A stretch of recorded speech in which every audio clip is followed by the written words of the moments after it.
Good afternoon, children. This is Mr. Sullivan, And this is Mr. Watson. and we're here to talk about the fall of Rome.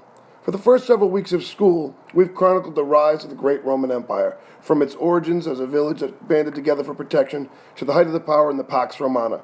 But now we begin to look at the reasons for the empire's fall and its demise. There are several reasons for the fall of the mighty Roman Empire.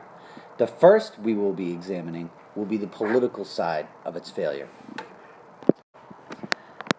The political failure of the Roman Empire came at the hands of being disloyal. There were many conquered people in the Roman Empire who had no love of Rome and would take bribes, not report tax money, and that would have a trickle-down effect in the Roman Empire as the treasury was being depleted by dishonest officials.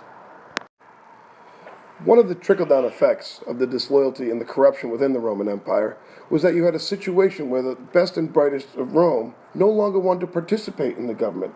They looked at the government, they saw all the corruption, they saw all the dishonest officials, and simply didn't want to waste their time trying to make change in an empire that was clearly being corrupted.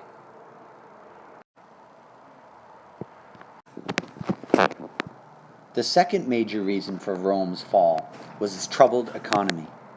It began to suffer from inflation, or rapidly increasing prices. Inflation happens when money loses its value. How did this happen? The weak economy meant fewer taxes were being paid.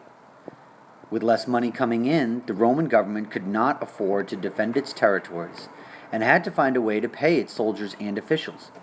One way for the government to get the money it needed was to put less gold in its coins. By putting less gold in each coin, the government could make extra coins and pay for more things.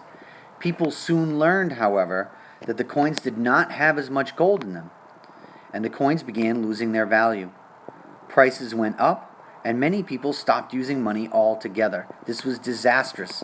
They began to barter, or actually exchange goods without using any money at all. Rome's economic issues would be the catalyst for its military problems. Since the days of Marius, Roman soldiers were paid professionals. Not having the capital to pay its soldiers, many soldiers would desert and return to their homes, leaving the vast borders of Rome unprotected. With its borders unprotected, many Germanic tribes would sweep in and grab Roman lands, gaining their piece of the pie.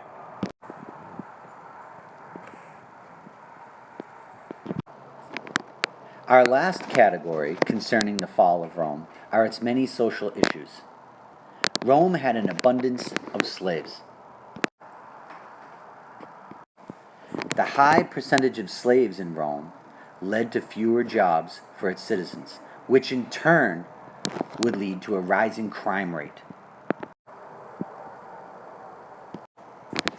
So if you can imagine the city of Rome with a high number of slaves and a rising crime rate, also picture Roman families living in apartment buildings, crowded apartment buildings, with a lack of sanitation, and therefore it would lead to disease. In other words, the dreaded plague.